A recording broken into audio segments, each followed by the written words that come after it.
যে শুভ মহালয়া কথাটা নাকি বলা যাবে না, এরকম খুব প্রচারিত হচ্ছে। তো সেখানে আমি একটা জায়গায় লিখতে গিয়ে আপনাকে বললাম যে আপনি এটার বিধান করুন, মানে আপনার সবুজ সংকেত না পেলে তো এটা আমি সাহস করে বলতে পারছি না।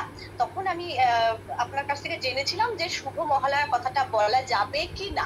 আপনি সেটা একটুখানি যদি আজকে আমাদের দর্শকদের উদ্দেশ্যে বলেন যে শুভ মহালয়া কথাটা বলা যাবে কিনা, কারণ আমরা আসলে তো ছোট থেকেই। মহালয়ার যে একটা মহালয়ার যে তাৎপর্য, এটা এটা একটা হয় একটা জিনিস যে মহালয়ার তাৎপর্যটা এটা একটা চেঞ্জ হয়ে যায় গেছে আমাদের কাছে।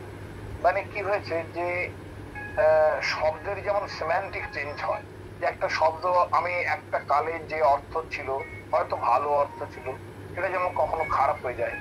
আবার এমন এমন হয় কখনো যে কোনো একটা অর্থ খারাপ ছিল সেটা ভালো হয়ে যায়। এরকম শব্দের ব্যাপারে হয়। এরকম একটা উদাহরণ দিই, যেমন ধরি যেমন ধরি ভর্তা। ভর্তা শব্দটা যিনি স্বামী, মানে যিনি রক্ষা করেন, স্বামী যিনি ভরণ করেন, সেই অর্থে স্বামী হিসেবে ব্যবহার। পরবর্তীকালে যখন এই শব্দটা বাংলাতে চালু হয়েছে তখন এটা হয়ে গেছে ভাতা। কিন্তু ভাতার শব্দটা আমরা কখনো সাধু অর্থে ব্যবহার করি না, অনেক সময় খুব খারাপ অর্থে ব্যবহার হয়, 12 ভাতা থেকে আরম্ভ করে ইত্যাদি ইত্যাদি নানান রকম শব্দ ব্যবহার। ফলে এই যে ব্যাপারটা সেমান্টিক চেঞ্জ যেমন হয়, সেমনি একটা অনুষ্ঠানেরও একটা সেমান্টিক চেঞ্জ হয়ে গেছে শুধু একটা মাত্র মানুষের, সে হচ্ছে বীরেন্দ্র কৃষ্ণ ভদ্র।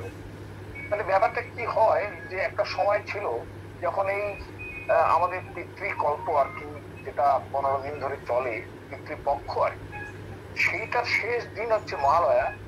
যেটা বলা হয় যে সেখানে অন্তরিক্ষ লোক থেকে সমস্ত পিতৃপুরুষ তারা নেমে আসেন, অনেক কাছাকাছি চলে আসেন আমাদের।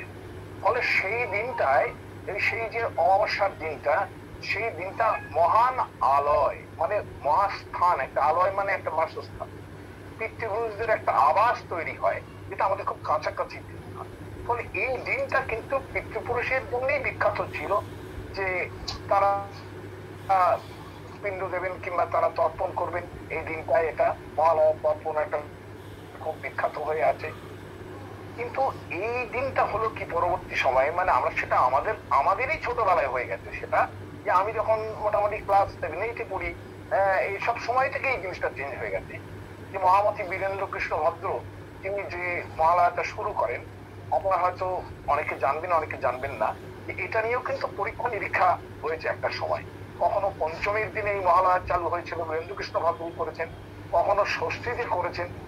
এইরকম ভাবে বিভিন্ন সময় উনি করে আলটিমেট একটা জায়গায় হলো, যদি পিতৃপক্ষের শেষ দিন, সেই দিন তিনি দেবীপক্ষের সূচনায় এটা আরম্ভ করলেন, এবং এটা এত ক্লিক করে গেল যে সেটা মানে কি বলবো, পিতৃপক্ষের যে মানে যে যে যে মানুষ ভাবে যে সেটা এর দিন, মানে দুঃখের দিন, এটাও সেটা শেষ হয়ে গেল। আর দ্বিতীয় কথাটা আমি বলি, যে পিতৃপক্ষের এই যে মহালয়ার দিনটা, এটা কোনো মানে মানে এটা এমন কোনো খারাপ দিন ভাবে ভাবার কোনো কারণ নেই, এটা খুব বিষাদের দিন ভাবে কোনো কারণ নেই।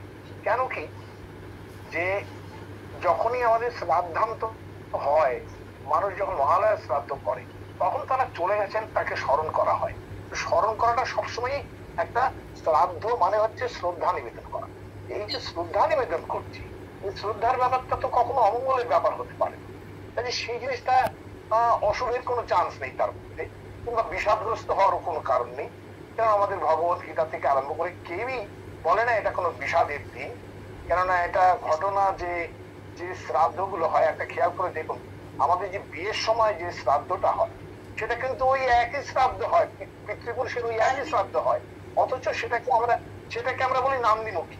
কেন নান্দিমুখী বলি? নান্দি মানে কিন্তু মঙ্গল, নান্দি মুখ যাহা, অর্থাৎ প্রথম যে বিবাহ অনুষ্ঠান আরম্ভ হচ্ছে তার মুখটাই হচ্ছে নান্দি, এবং সেটা কিন্তু শ্রাদ্ধ। কাজে এটাকে অমঙ্গল ভাবার কোনো কারণ নেই, শুভ মহালয়া বলা যেতেই পারে।